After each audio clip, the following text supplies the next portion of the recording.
Hi there. In a previous topic video, we looked at some of the gains from globalization. So let's just spend a few minutes thinking about some of the criticisms of the process of globalization from the perspective of different economists. So globalization is a process by which countries become more integrated, interconnected. And we said in a previous topic video that there were many advantages, centered largely around the gains from specialization and trade and exchange, and the diffusion of ideas across national boundaries. However, it's important to be able to evaluate globalization, and of course there are many critics, both economists, politicians, analysts, and individual people who think that globalization has had lots of significant negative consequences. Let's think about some of them. You might want to put them into some essays. First point is rising inequality and relative poverty. Although globalization has clearly brought down the level of absolute poverty, one of the paradoxes of globalization is that in many countries, although not in all, the level of relative poverty has gone up, as measured, for example, by the Gini coefficient or the Palmer ratio. And this is the paradox that inequality within countries has gone up, the gap between rich and poor has widened, and of course this is leading to increasing political tensions, some social unrest, and, dare I say it, a threat to democratic processes in developing and developed countries as well. A second point is really environmental, that the spread of globalization and the rise in particular of industrial processes, industrial manufacturing, has potentially led or fast-forwarded climate change, man-made climate change, and the big threats to global common resources, the threat of significant permanent damage perhaps to ecosystems, degradation of quality of land, deforestation, the overall loss of biodiversity, and increasingly fears about permanent shortages of water. Water scarcity could be one of the huge issues in the next 5 to 10 years. A third criticism of globalization is that although countries have become more interconnected and more integrated, actually that means there is a greater potential fragility in a macroeconomic sense. So external shocks in one country or one region can often rapidly spread to other centres. And we have seen an increase in the volatility of capital flows in particular, and some quite big swings in trade flows. So perhaps the world, although it's more interconnected, has become more fragile with a higher level of systemic risk.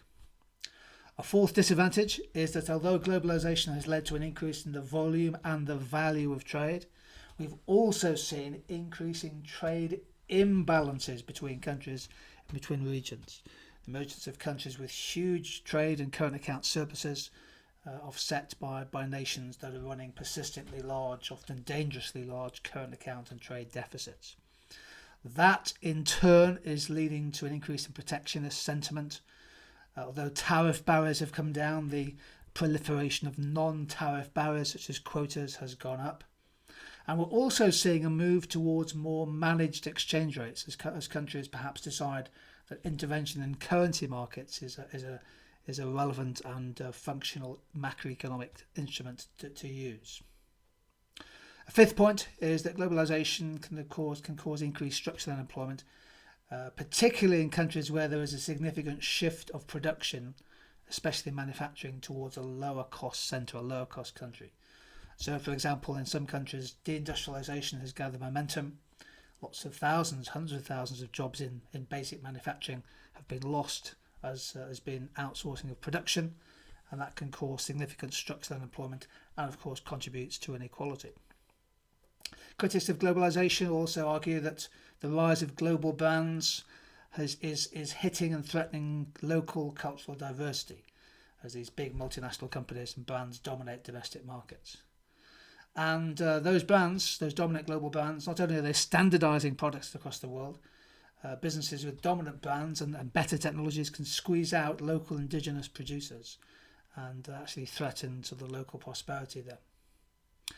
The other big aspect, I suppose, which you need to mention in a question on globalization is the criticisms of many multinationals. In some cases, the paying conditions of the people they employ in overseas subsidiaries is open to serious question and serious doubt. Exploitative conditions for low-wage workers. Perennial criticism in the media for multinationals avoiding tax, for example, through transfer pricing and other methods, and often a failure to address fundamental environmental issues. The multinational companies have come under enormous pressure and tremendous criticism in recent years. I'm sure you can find your own relevant examples to use in an essay.